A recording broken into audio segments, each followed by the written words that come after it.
Hello students, कैसे हैं आप सब। उम्मीद करता हूं आप सभी लोग स्वस्थ होंगे, मस्त होंगे और अपनी पढ़ाई भी एकदम ज़बरदस्त तरीके से कर रहे होंगे। तो दोस्तों, जैसा कि आप जानते हैं, लास्ट क्लास में हमने हाफ वेव रेक्टिफायर यानी कि अर्ध तरंग दिष्टकारी को अच्छे से पढ़ा था। आज के इस वीडियो में हम पूर्ण तरंग दिष्टकारी के ऊपर चर्चा करने वाले हैं।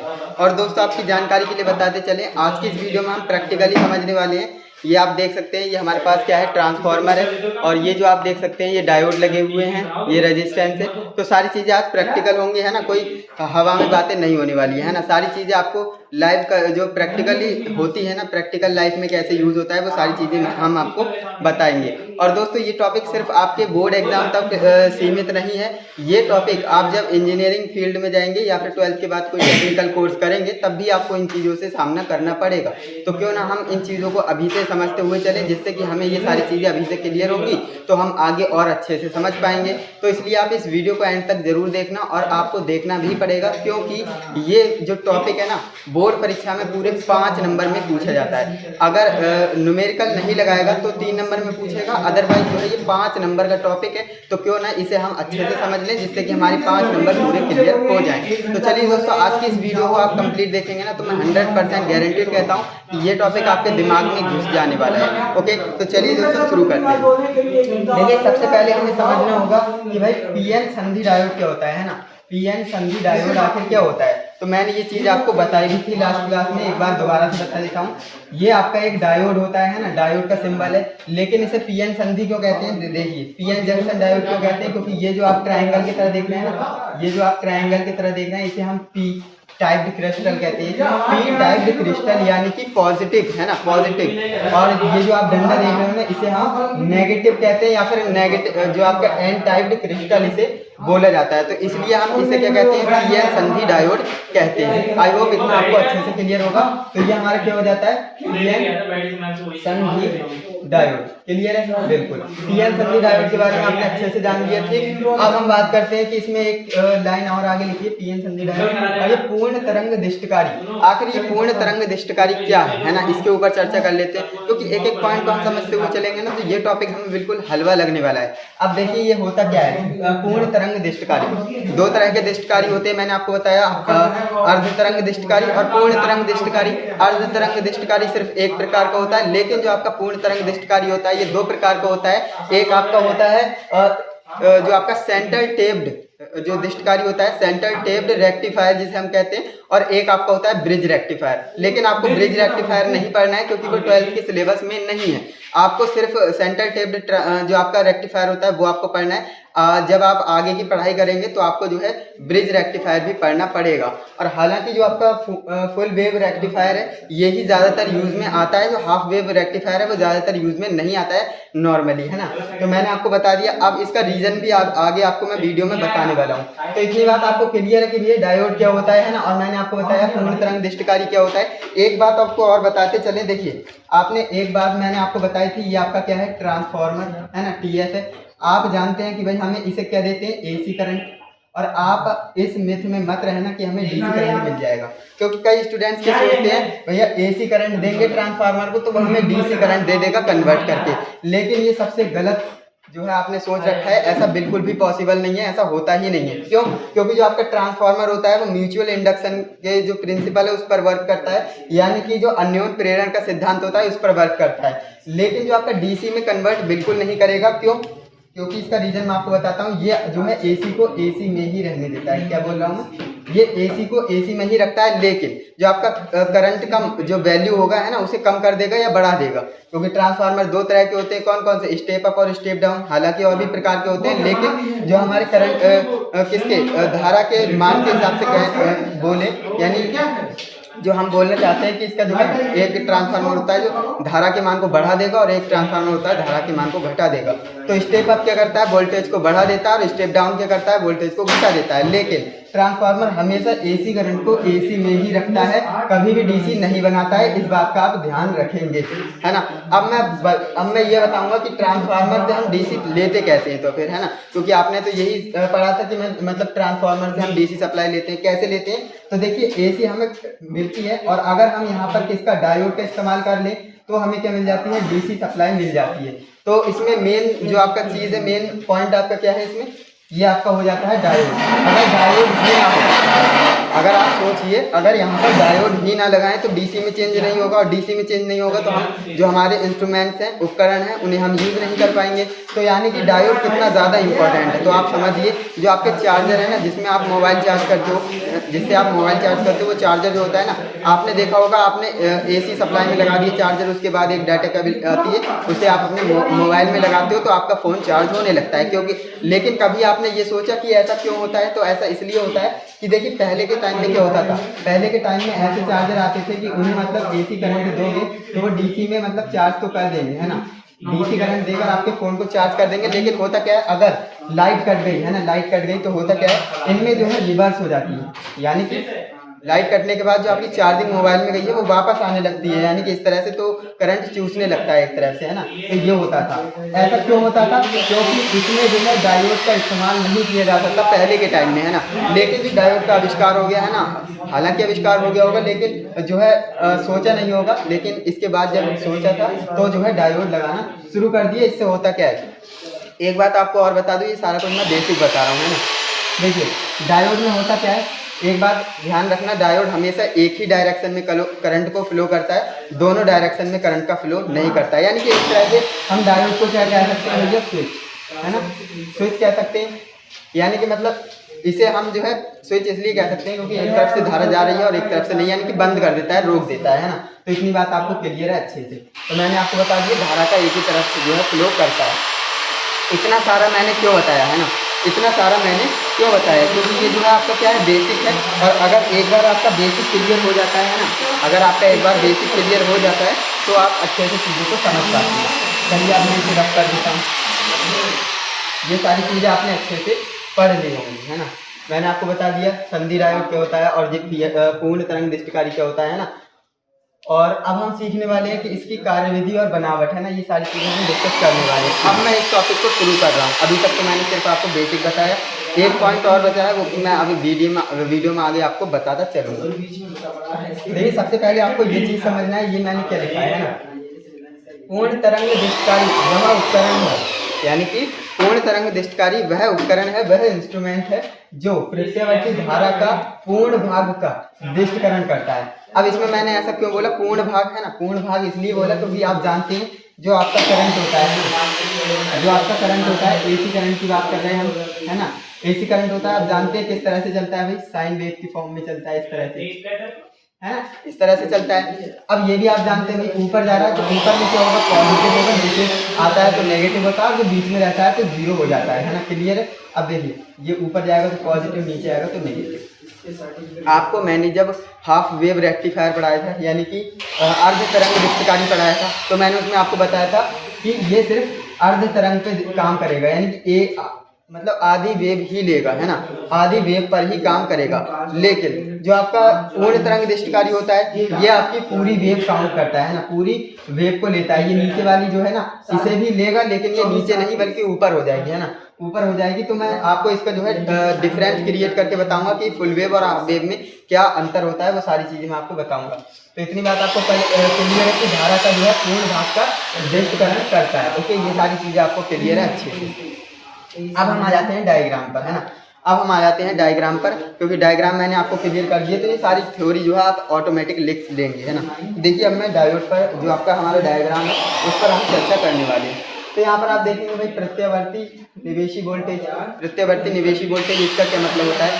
तो जो निवेशी वोल्टेज और निर्गत वोल्टेज, ये दो चीज़ें होती है। देखिए, प्रत्यावर्ती निवेशी वोल्टेज और निर्गत वोल्टेज। अब यहाँ पर क्या होगा भाई, ऑब्वियसली हमें डीसी ही मिलेगी, क्योंकि डीसी के लिए सारा कुछ कर रहे हैं। तो हम प्रत्यावर्ती को निवेशी यानी कि डालना है ना, और जो हमारी क्या है, निर्गत वोल्टेज यानी कि वो मिलेगी हमें, है ना, निर्गत वोल्टेज यानी निकलने वाली वोल्टेज। तो प्रत्यावर्ती को हम डाल रहे हैं और हमें डीसी करंट मिल रहा है। ये तो मोटा मोटा होता है ना। ये साइन किसका होता है, AC करंट का होता है, आप जानते होंगे। तो ये क्या है ना, ये आप जानते हैं, ये हमारा ट्रांसफार्मर है ना, ये हमारा क्या है, ट्रांसफार्मर है। ट्रांसफार्मर में दो कॉइल्स होती हैं, एक प्राइमरी और एक सेकेंडरी, है ना। तो यहाँ पर आप देख सकते हैं ये कौन सी कॉइल है, प्राइमरी, और ये हमारी कौन सी कॉइल है, सेकेंडरी कॉइल। क्लियर है? बिल्कुल। मैंने आपको बता दिया जो आपका ट्रांसफार्मर है किस सिद्धांत पर कार्य करता है, अन्योन्य प्रेरण के सिद्धांत पर कार्य करता है। क्लियर है? अब देखिए होता क्या है ना, अब यहाँ पर होगा क्या, मैंने आपको जब अर्ध तरंग दृष्टकारी पढ़ाया था तो उसमें सिर्फ एक डायोड था, लेकिन जो आपका पूर्ण तरंग दृष्टकारी होता है उसमें दो डायोड होते हैं ना, दो डायोड का हम इस्तेमाल करेंगे। और जब आगे आप पढ़ेंगे ब्रिज रेक्टिफायर तो उसमें जो है 4 डायोड का इस्तेमाल किया जाता है ना। इतनी बात आपको अच्छे से क्लियर है। अब देखिए यहाँ पर मैंने लिखा क्या है, पढ़ते हुए चलते हैं हैंड टू हैंड, है ना। देखिए इसमें प्राथमिक कुंडली को एक प्रत्यावर्ती धारा स्रोत से जोड़ दिया जाता है, जैसा कि मैंने यहाँ पर दिखा भी रखा है। देखिए ये हमारे पास क्या है, प्राथमिक कुंडली है जिसे हमने किससे, AC करंट से, है ना, AC करंट से क्या कर रखा है, जोड़ रखा है। क्लियर है ये सारी चीजें। अब यहाँ पर देखिए होता क्या है, तथा द्वितीय कुंडली के 2 संधि डायोड। अब देखिए इसमें होता क्या है, दो संधि डायोड का हम इस्तेमाल करते हैं किसमें, पूर्ण तरंग दृष्टकारी में। द्वितीय कुंडली से 2 संधि डायोड D1 और D2, है ना, D1 और D2 यहाँ पर आप देख सकते हैं। ये क्या है भाई, D1 है और ये D2 है, यानी कि 2 डायोड D1 और D2 को जोड़ देते हैं, है ना, जोड़ देते हैं। अब जोड़ते कैसे है, ये बात आपको ध्यान रखनी है। जो आपका P टाइप्ड क्रिस्टल होता है ना, और P टाइप्ड क्रिस्टल, यानी कि जो P टाइप क्रिस्टल होगा उसे हम P टाइप क्रिस्टल से, और जो N टाइप होगा उसे N टाइप से जोड़ेंगे, यानी कि पॉजिटिव को पॉजिटिव से और नेगेटिव को नेगेटिव से। यहाँ पर आप देखेंगे ये ट्राइंगल जो होता है, मैंने आपको बताया पॉजिटिव होता है, पॉजिटिव वाला पॉजिटिव से और नेगेटिव वाला नेगेटिव से जोड़ा जाता है। तो इसे हम पॉजिटिव नहीं कहते, इसे हम कहते हैं P टाइप्ड क्रिस्टल, है ना, पॉजिटिव होता है P टाइप्ड क्रिस्टल। तो P टाइप्ड क्रिस्टल को P टाइप क्रिस्टल से तथा N टाइप क्रिस्टल को N टाइप क्रिस्टल से जोड़ देते हैं। ये बात क्लियर है, बहुत ही नॉर्मल सी बात थी। अब यहाँ पर आप देखिए, और एक लोड प्रतिरोध। अब लोड प्रतिरोध क्या होता है, इस पर चर्चा कर लेते हैं। देखिए लोड प्रतिरोध यानी कि जो हम लोड देंगे, है ना, यहाँ पर आप देखिए यहाँ से हम वोल्टेज लेंगे तो ये हमारा क्या होगा, लोड रेजिस्टेंस, है ना, लोड रेजिस्टेंस। और रेजिस्टेंस क्यों लगाते हैं, क्योंकि आपने पढ़ रखा है V बराबर IR, है ना, उससे जो है जितना ज़्यादा R है ना उतना ज़्यादा आपको क्या मिलेगा, जितना ज़्यादा I और R होगा उसका मल्टीप्लाई हमें वोल्टेज मिलेगा, तो उतना ज़्यादा हमें वोल्टेज मिल जाएगा। अब यहाँ पर आप एक बात ध्यान देंगे, लोड प्रतिरोध को द्वितीय कुंडली के केंद्रीय निकास। अब ये केंद्रीय निकास क्या है, मैंने आपको बताया जो हमारा ट्रांसफार्मर होता है, ये वाला कौन सा होता है, सेंटर टेप्ड ट्रांसफार्मर, है ना, सेंटर टेप्ड ट्रांसफार्मर। ओके, ये आप याद रखेंगे, ये हमारा नॉर्मल ट्रांसफार्मर नहीं होता है, ये हमारा सेंटर टेप्ड ट्रांसफार्मर होता है। आप मार्केट में जाएंगे तो आप सेंटर टेप्ड कहेंगे, या फिर आप कहेंगे 12012 का ट्रांसफार्मर दे दो, या फिर 606, जितना भी होता है ना, वो आपका ट्रांसफार्मर पे डिपेंड करता है कि कितने वोल्टेज ये देने वाला है। क्लियर है। अब इसमें होता क्या है, देखिए 3 टर्मिनल होंगे, एक ये और एक ये और एक बीच से वायर निकाला जाता है। तो ये जो थोड़ा सा महंगा पड़ता है ना, ये ट्रांसफार्मर थोड़ा सा महंगा कॉस्टली पड़ जाता है, तो ये बात आप अच्छे से ध्यान देंगे। तो मैंने लोड प्रतिरोध के बारे में आपको बता दिया। तो द्वितीय कुंडली के केंद्रीय निकास T, है ना, केंद्रीय निकास यहाँ पर आप देख रहे हैं कहाँ पर, ये केंद्रीय निकास, इसे हम T कह देंगे, T, तथा N टाइप क्रिस्टल के बीच। देखिए N टाइप क्रिस्टल को कह रहे हैं क्योंकि देखिए N ये है, N ये है, इसके बीच से हमने जोड़ा है, तो हम कहेंगे N टाइप क्रिस्टल के बीच जोड़ दिया जाता है। क्लियर है, बिल्कुल क्लियर होगा। अब यहाँ पर हम बात करते हैं कि कार्यविधि, है ना, मैंने आपको बनावट बिल्कुल अच्छे से समझा दिया, पूरा अच्छे से बनावट मैंने आपको समझाया। अब मैं बात करने वाला हूँ ये कार्यविधि यानी कि वर्किंग मेथड, है ना, वर्किंग मेथड आखिर इसका कैसे है ना, कैसे काम करता है, उसके ऊपर हम चर्चा करने वाले हैं। तो यहाँ पर आप देखेंगे मैंने लिख रखा है, यहाँ पर मैं ऐसे समझाता हूँ, आपको दिखेगा। देखिए निवेशी प्रत्यावर्ती वोल्टेज के धनात्मक अर्धचक्र में, अब देखिए यहाँ पर आपको एक बात ध्यान देनी है, जो आपका AC करंट होता है वो वेव के फॉर्म में चलता है ना, तो यहाँ पर जो है पॉजिटिव और नेगेटिव यानी 2 अर्धचक्रों को मिलाकर पूरा एक चक्र बनता है। अर्धचक्र ये हो जाएगा और ये अर्धचक्र होगा, तो यहाँ पर जो हमारी पूरी साइकिल हो जाएगी, है ना। तो हम बात कर रहे हैं, देखिए जब मैं धनात्मक अर्धचक्र की बात करूंगा तो मैं इसकी बात कर रहा हूँ, ठीक। जब मैं ऋणात्मक अर्धचक्र की बात करूंगा तो इसकी बात करूंगा, ठीक। तो इतनी बात आपको क्लियर है। तो यहाँ पर मैंने किसकी बात की है भाई, निवेशी प्रत्यावर्ती वोल्टेज के धनात्मक अर्धचक्र, है ना। अभी मैं सिर्फ धनात्मक अर्धचक्र की बात कर रहा हूँ। तो धनात्मक अर्धचक्र में जब द्वितीय कुंडली का सिरा, है ना, द्वितीय कुंडली का सिरा, यहाँ पर आपको समझना है A B के सापेक्ष। यहाँ पर स्टूडेंट्स को क्या हो जाता है भैया, कंफ्यूजन हो जाती है, तो मैं आपको एक भी कंफ्यूजन नहीं रखूंगा। देखिए होता क्या है, A B के सापेक्ष, है ना, होता क्या है, देखिए इसे कैसे समझ सकते हैं, A और B हमारे पास है, तो A जो है B के सापेक्ष कैसा हो जाता है, तो यहाँ पर आप देखेंगे धनात्मक हो जाता है, तो ये क्या हो जाएगा, ऋणात्मक हो जाएगा। यानी कि A जो है B के रेस्पेक्ट में कैसा पॉजिटिव हो जाता है, तो ये नेगेटिव हो जाएगा, यानी A पर कैसा पॉजिटिव और B पर कैसा नेगेटिव चार्ज आएगा। क्लियर है। अब देखिए हम पहले जो है धनात्मक अर्धचक्र ही क्यों लेते हैं।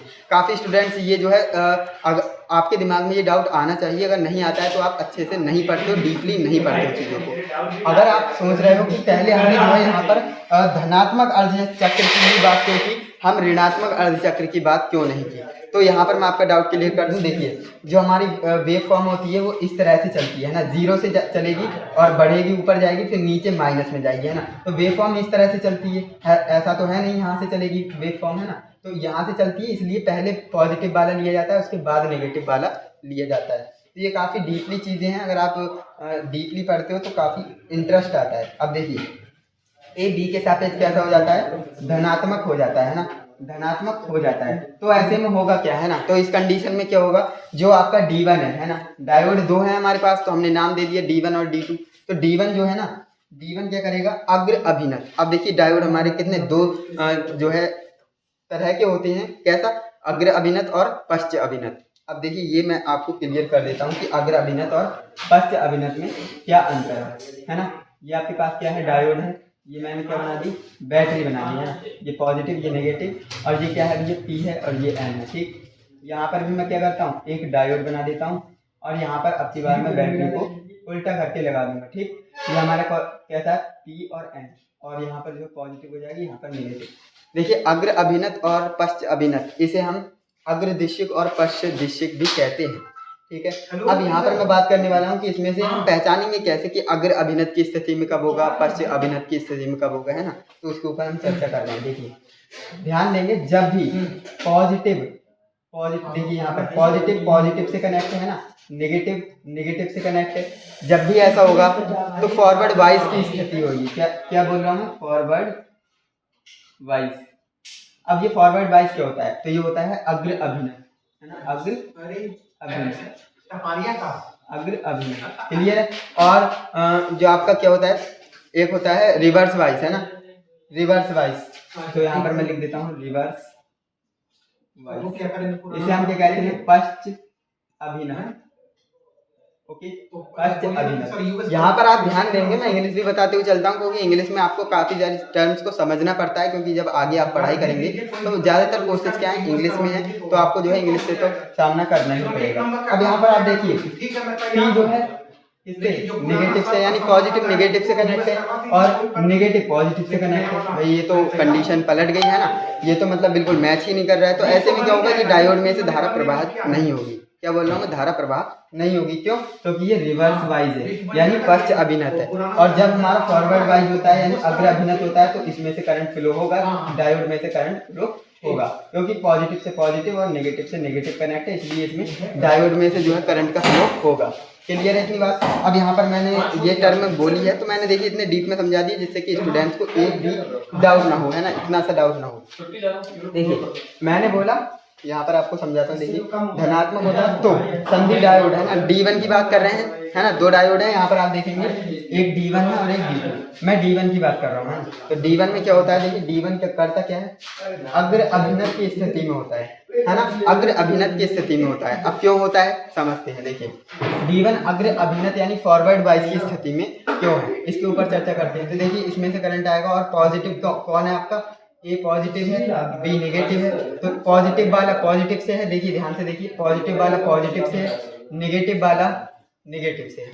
तो ऐसी कंडीशन में क्या होगा, इस डायोड में से धारा प्रवाहित होगी, है ना, इस डायोड में से करंट का फ्लो होगा। और आपको ध्यान देना है ये डायोड है किस स्थिति में होगा, अग्र अभिनत यानी कि फॉरवर्ड वाइज की स्थिति में होगा। अग्र दिश्यक भी इसे कहते हैं, काफी किताबों में अग्र दिश्यक लिखा है, तो आप कंफ्यूज मत हो। ओके, तो ये मैंने आपको बता दिया। D1 क्या करेगा, जो है अग्र अभिनत की भांति कार्य करेगा, यानी अग्र अभिनत की स्थिति में होगा। इस अवस्था में धारा जो है ना वो C से D की ओर क्या करने लगेगी, बहने लगेगी। जो धारा है वो C से D की ओर बहेगी, यानी कि यहाँ पर आप देखिए जब करंट आएगा तो इस तरह से आएगा, है ना, और ये डायोड है अग्र अभिनत की स्थिति में, इसमें से करंट फ्लो होगा तो ये बाहर निकल आएगा कुछ इस तरह से, ठीक, इस तरह से आएगा। और ये इधर तो जाएगा नहीं। अब देखिए यहाँ पर क्यों जाएगा मैं आपको बताऊंगा। यहाँ पर क्यों नहीं जाएगा? क्यों? क्योंकि देखिए ये क्या आ रहा है, पॉजिटिव आ रहा है ना, ये करंट जो है पॉजिटिव वाला आ रहा है। अब ये नेगेटिव मिल रहा है तो इसमें से धारा का प्रवाह होगा नहीं, है ना, और ये नेगेटिव वाला पॉजिटिव तो यहाँ से करंट नहीं करेगा, है ना, तो ये करंट यहाँ पर ना आकर यहाँ से चला जाएगा। क्लियर है? ये होता है इसके साथ। अब यहाँ पर आप ध्यान देंगे, ये डायोड है ना, ये रेजिस्टेंस पे क्या होगा, करंट मिलेगा नहीं, तो आप कहेंगे बिल्कुल मिलेगा, इस रेजिस्टेंस पे हमें निर्गत वोल्टेज यानी डीसी हमें मिल जाएगा। क्लियर है? ये सारी चीज़ें अच्छे से क्लियर होंगी, मैं इसे रब कर देता हूँ कि आपको कंफ्यूजन ना हो। अब देखिए यहाँ पर मैंने क्या बोला था, डायोड D1 क्या करेगा, अग्र दिशा में होगा और इसमें जो है करंट का फ्लो होगा, C से D की ओर क्या होगा, करंट का फ्लो होगा। जबकि D2 क्या करेगा, है ना, D2 की बात कर लेते हैं, नहीं बेचारा। अब देखिए D2 में क्या होगा, जबकि D2 में धारा प्रवाह क्या होगा, शून्य होगा। शून्य क्यों होगा, इसके ऊपर मैंने आपको बता दिया, क्योंकि ऑब्वियसली बात है, जब इसमें करंट नहीं आएगा तो इसमें धारा क्या होगी, शून्य होगी, जीरो होगी, है ना। तो क्यों नहीं होगी फ्लो, मैंने आपको बता दिया, क्योंकि पॉजिटिव, देखिए नेगेटिव वाला पॉजिटिव से है और पॉजिटिव वाला नेगेटिव से है, तो ऐसे में जो है ये रिवर्स वाइज का काम करेगा, पश्च अभिनत यानी पश्चगामी कह सकते हैं। तो इसमें जो है क्या होगा, करंट का फ्लो नहीं होगा, धारा प्रवाह शून्य होगा। क्लियर है इसमें बात? बिल्कुल। अब देखिए यहाँ तक हमने पढ़ लिया, इसके बाद हम आगे बढ़ते हैं।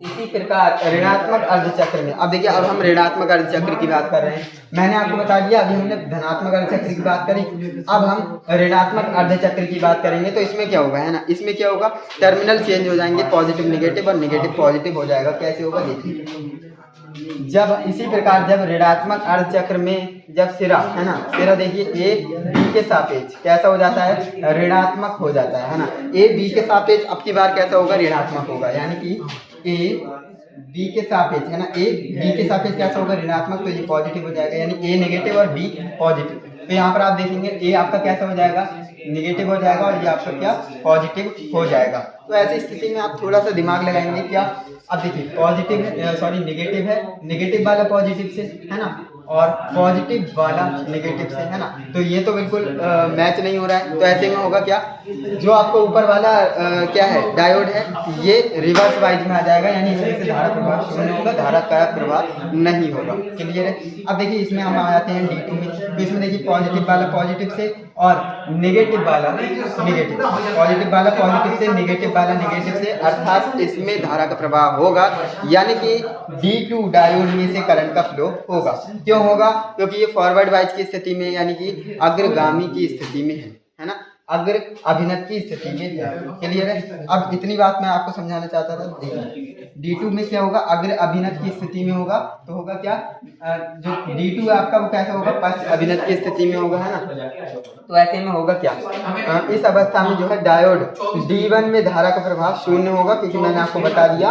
और अगेन जो आपकी धारा है वो C से D की ओर बहेगी, लेकिन कैसे, आपकी बार धारा यहाँ से चलना शुरू करेगी, है ना, यहाँ से चलना शुरू करेगी। अब वो ऊपर नहीं जाएगी बल्कि यहीं पर आ जाएगी। क्यों? क्योंकि ये देखिए पॉजिटिव आ रही है और ये नेगेटिव है, तो इसलिए यहाँ पर ऊपर वाले डायोड में करंट का फ्लो नहीं होगा। तो इसलिए होता क्या है, हमने दो डायोड इसीलिए लगाए थे, जिससे कि एक बार ये डायोड वर्क करेगा, एक बार ये डायोड वर्क करेगा, और ऐसे ही एक एक बार करते रहेंगे तो हमें फुल वेव मिल जाएगी। जी हाँ दोस्तों, यही हमारा मेन रीज़न था, दो डायोड लगाने। और आपको अच्छे से समझ में आ गया होगा कि भाई पूर्ण तरंग निष्ठकारी है, इसमें पूरी धारा का जो पूर्ण चक्र होता है ना, उसको इस्तेमाल में किया जा रहा है। जबकि जो हमारा अर्ध तरंग था उसमें हम नेगेटिव वाली टर्म को नहीं लेते थे, अर्थात वो शून्य रहती थी। और वेव कैसे बनती थी, वेव ऐसे बनती थी, देखिए वेव आपकी कुछ ऐसे बनती थी, ये वेव बनी, फिर आपका मतलब जीरो रहेगा, फिर वेव बनी, फिर जीरो, फिर वेव बनी, फिर जीरो, फिर वेव बनी, फिर जीरो, इस तरह से बनती थी। लेकिन जो आपकी पूर्ण वेव है यानी पूर्ण तरंग निष्ठकारी है, वो कैसे बनेगी, इस तरह से, और बिल्कुल भी मतलब जीरो नहीं रहेगी, इस तरह से जो है बनती रहेगी। यानी कि नीचे वाली वेव भी हमारे काम में आ गई, और इस तरह से नीचे वाली वेव ऊपर वाले फॉर्म में आ गई, यानी कि एक ही धारा में करंट का प्रवाह हो रहा है। तो ये क्या होगी, डीसी करंट होगी, है ना, ये भी क्या होगी, डीसी करंट होगी। लेकिन बढ़िया कौन सी है आप पूछेंगे, तो मैं कहूँगा भैया बढ़िया ये वाली है। क्यों? क्योंकि आपके जो इंस्ट्रूमेंट्स होते हैं जो डीसी पर वर्क करते हैं, तो भैया इससे चलाएंगे तो होगा क्या, कभी करंट मिलेगा, कभी नहीं मिलेगा, कभी करंट मिलेगा, कभी नहीं, कभी मिलेगा, कभी नहीं। तो इस तरह से जो है इंस्ट्रूमेंट खराब हो सकता है और उसकी लाइफ जो होती है वो कम हो सकती है। और जबकि जो आपकी ये वाली डीसी है, हालांकि ये भी अभी पूरी प्योर डीसी नहीं है। क्यों? क्योंकि इसमें भी फ्लक्चुएट कर रहा है आपका करंट। इसे हम जो है बिल्कुल सही करने के लिए क्या करते हैं, वो अभी आपको नहीं पढ़ना है, जब आप आगे की पढ़ाई करेंगे तो होता क्या है सी है ना, जो आपने क्या कंडेंसर के बारे में पढ़ा होगा है ना, संधारित्र के बारे में पढ़ा होगा, तो संधारित्र का इस्तेमाल करके हम क्या करते हैं, इस वेव को इस तरह से बना लेते हैं, यानी कि बहुत कम है ना, बहुत कम ही फ्लक्चुएट करेगा तो इस तरह से होता है। लेकिन अभी ज़्यादा डीप में मत जाइए, जितना 5 नंबर में आपको लिखना है वो मैंने आपको बता दिया, जितनी आपको नॉलेज होनी चाहिए वो मैंने आपको अच्छे से बता दी। और यहाँ पर आप ध्यान देंगे इस प्रकार जो है दोनों डायोड के होते हैं चलन की स्थिति में होते हैं, यानी कि दोनों डायोड वर्किंग कंडीशन में होते हैं, जो कि मैंने आपको बता दिया 2 डायोड हमने लगाए और दोनों डायोड हमारे वर्क करेंगे। क्लियर है दोस्तों?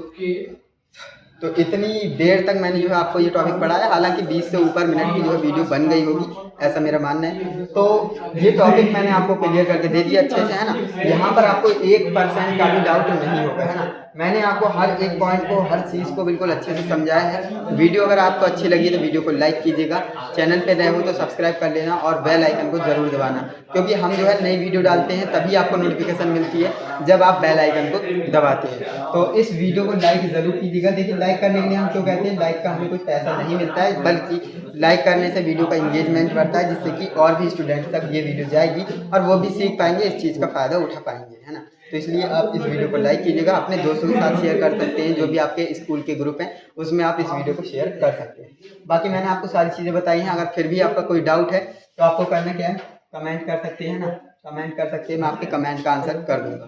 बाकी हम मिलते हैं नेक्स्ट इंटरेस्टिंग इन्फॉर्मेटिव वीडियो के साथ, तब तक के लिए जय हिंद, वंदे मातरम। और हाँ, इसका स्क्रीनशॉट कर लेना। सॉरी, मैंने एक बात जो है बताना भूल गया, क्योंकि मैंने आपको बताया था वीडियो के शुरू में प्रैक्टिकली चीज़ें बताऊँगा, है ना। तो ये मेरे नज़र में आ गया, वरना आज की वीडियो बन जाती। तो देखिए यहाँ पर मैं आपको बता देता हूँ किस तरह से होता है ना, वीडियो अभी एंड नहीं हुई है। देखिए मैं यहाँ पर आपको बता देता हूँ, ये हमारा क्या है, ट्रांसफार्मर है, और जो आपका सेंटर टेप ट्रांसफार्मर होता है ना, वो इस तरह से होता है। देखिए ये आपका ट्रांसफार्मर है, लेकिन नॉर्मल वाला नहीं है, इस सेंटर टेप्ड ट्रांसफार्मर है। ऐसे कैसे पहचानेंगे, है ना, आप कैसे पहचानेंगे देखकर कि सेंटर टेप्ड है या नहीं। देखिए जब आपके इनपुट के 2 वायर हों और आउटपुट के जो आपके 3 वायर हों, तो इसे हम क्या कहेंगे, सेंटर टेप ट्रांसफार्मर कहेंगे, यानी कि बीच में से एक वायर निकाला जाता है। और ये महंगा क्यों मिलता है, इसका रीज़न है, देखिए ये जो नीचे से बीच में से वायर निकाला गया है ना, तो यहाँ से जो है काफ़ी जो है देर लगती है, और इस वजह से जो है ये कॉस्टली मिलता है, महंगा मिलता है। जो नॉर्मल ट्रांसफार्मर होता है वो इसके कंपैरिजन में काफ़ी सस्ता मिल जाता है। लेकिन जो आपके डायोड है वो काफ़ी सस्ते होते हैं, या आप अपने घर पर प्रैक्टिकल कर सकते हैं अगर चीज़ों को सीखना चाहते हैं तो। अब यहाँ पर आपको क्या नॉर्मली 12 वोल्ट मिलेंगे, यहाँ से आपने एसी करंट को दिया। अब यहाँ पर मैं बताता हूँ 12 वोल्ट कैसे मिले। देखिए नॉर्मल हम डायरेक्ट 12 वोल्ट तो मिलते नहीं, है ना। ये 12-0-12 का है, देख सकते हैं यहाँ पर 12-0-12 लिखा है। तो ये 12-0-12 और 6-0-6 इस तरह से जो है ट्रांसफार्मर आते हैं। तो वो कितने वोल्ट डिक्रीज़ करेगा, इंक्रीज़ करेगा, वो हमारे ट्रांसफार्मर पर डिपेंड करता है, ठीक। अब ये आपको समझ में आ गई, ये 12-0-12 सेंटर टेप ट्रांसफार्मर है। अब देखिए यहाँ पर जो है 3 वायर थे, एक बीच वाला होता है, 0 होता है ना, उसमें कोई धारा प्रवाह नहीं होती है। यहाँ पर मैंने आपको बताया था ये 0 होता है ना, ये न्यूट्रल होता है ना, इस पर कोई धारा नहीं आती है, बल्कि ये जाने का रास्ता देता है ना, जाने का रास्ता देता है। देखिए 2 डायोड मैंने इस्तेमाल किए थे, तो इसमें भी मैंने कितने 2 डायोड इस्तेमाल किए हैं। और यहाँ पर आप देखेंगे पहला वायर ये और दूसरा वायर ये, दोनों वायर से हमने क्या करा, डायोड को कनेक्ट करा। और ध्यान से देखेंगे ना, तो यहाँ पर देखिए ये आपका सिल्वर कलर होता है ना, और ये आपका ब्लैक होता है, ये सिल्वर ये ब्लैक। तो ध्यान से देखेंगे पॉजिटिव को पॉजिटिव से और नेगेटिव को नेगेटिव से ही मैंने कनेक्ट किया है ना। आई होप आपको अच्छे से दिख रहा होगा, बाकी मैं देख लूँगा वीडियो कैसी बन रही है। और ये देखिए ये हमारा क्या होता है, रेजिस्टेंस होता है ना, ये हमारा प्रतिरोध होता है। और यहीं से हमने देखिए 2 वायर को कनेक्ट किया है, यानी कि यहाँ से हमें डीसी मिल जाएगी।